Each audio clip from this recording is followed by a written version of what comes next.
Murakoze. Thank you. Amazina yanjye yitwa BYIRINGIRO OPPORTUNE. I'm called by names BYIRINGIRO OPPORTUNE.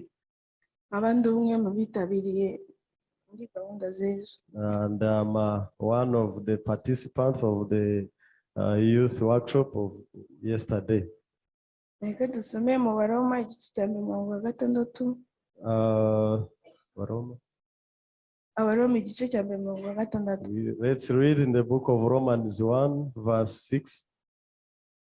Erega ubutumwa bwiza ni buntera isoni. Erega ubutumwa bwiza ni bunkoza isoni kuko ari imbaraga y'Imana ihesha uwizera wese gukizwa uhereye ku Muyuda kugeza ku Mugiriki. It is in the Romans 1:16. 16.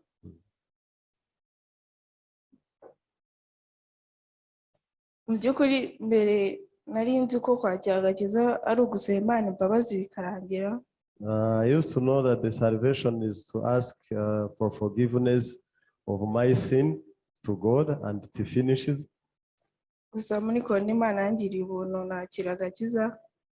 But in this period of Corona, I received the salvation. Binyuze mu magambo ya Pastor Parker yanditse mu gitabo cye. Through the word is written in the book of Pastor Park. Rero ejo twagize gahunda nziza. Yesterday we had a very good program. Tugira imikino tunajyana gahunda yo kwa pastor wacu batugezaho. So we had some games and there the time came for the message of our pastor. Yatubwiye ku hazaza hacu. So and he trained us about the good future of ours. Nk'urubyiruko tugira byinshi bitubangamira imbere yacu. So as youth we have different challenges and burdens around us.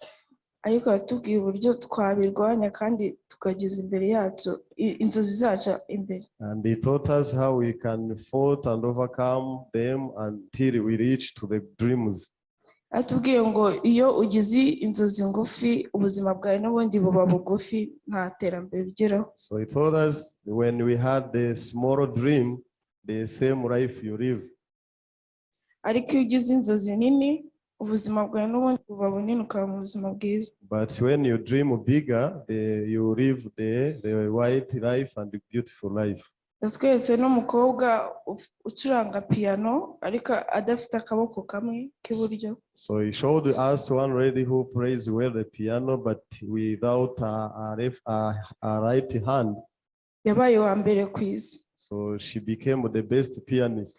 Umukobwa yari yavuze ngo waba wa mbere ku isi ucuranga piano kubera ko udafite akaboko, ahubwo waba wa mbere ku isi kubera ko ufite ubwenge bwo gutekereza ko ushobora gucuranga iyo piano. So this lady said you can't be the best because you have the hands, but you can be because of this dream and the mind that you can. Rero bitewe n'umwanya twagize gahunda nziza, tugira imikino myiza, batwigisha indimi nyinshi. So we had a good time, good games and different kinds of languages. Nyemerera nsozereza ngaha. So allow me to conclude by